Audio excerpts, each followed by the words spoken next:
नमस्कार विश्व के समस्त सनातनी भाइयों बहनों, आज मैं आपको सनातन से जुड़ी बड़ी महत्वपूर्ण जानकारी देने जा रहा हूँ। जब जब ईश्वर ने अवतार लिया है, सृष्टि के कल्याण के लिए लिया है और उन्होंने सृष्टि को ये ज्ञान दिया है कि जिस मार्ग पर वे चलें उस मार्ग पर हम चलें। जब हम भगवान श्री कृष्ण का चरित्र देखते हैं, हम जब भगवान श्री राम का चरित्र देखते हैं तो उनके चरित्र से हमें यही शिक्षा मिलती है। राम जब तक रहे धराधाम पर, पूरी सृष्टि को राममय बनाने के लिए ही उन्होंने प्रयास किया। उनके जैसे ही मानव बनाने में उन्होंने अपना पूरा जीवन व्यतीत किया और वो उसमें सफल रहे।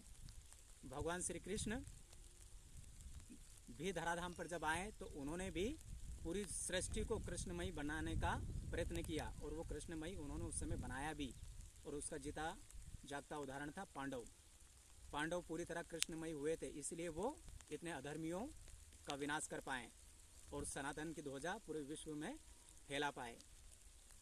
तो जो भी अवतार हुए हैं उनका एक ही मकसद था कि उनके जैसे लोग बने।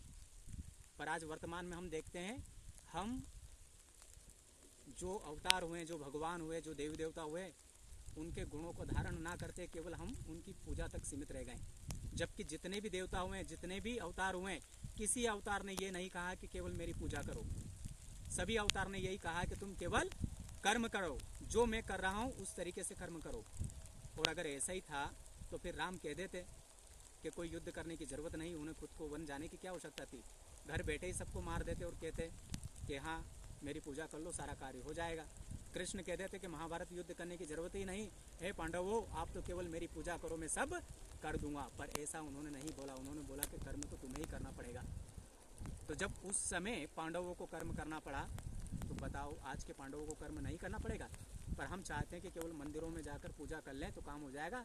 नहीं होगा। मंदिर केवल प्रतीक है। मंदिर केवल उन देवी देवताओं के, उन भगवानों के, उन अवतारों के प्रतीक है। वहां जाने से आपकी रक्षा नहीं होगी। बेशक उनके गुणों पर चलने से आपकी रक्षा भी होगी, सुरक्षा भी होगी और विश्व में शांति भी होगी। अंत में मैं ये कहना चाहता हूँ, उसका एक ज्वलंत उदाहरण है।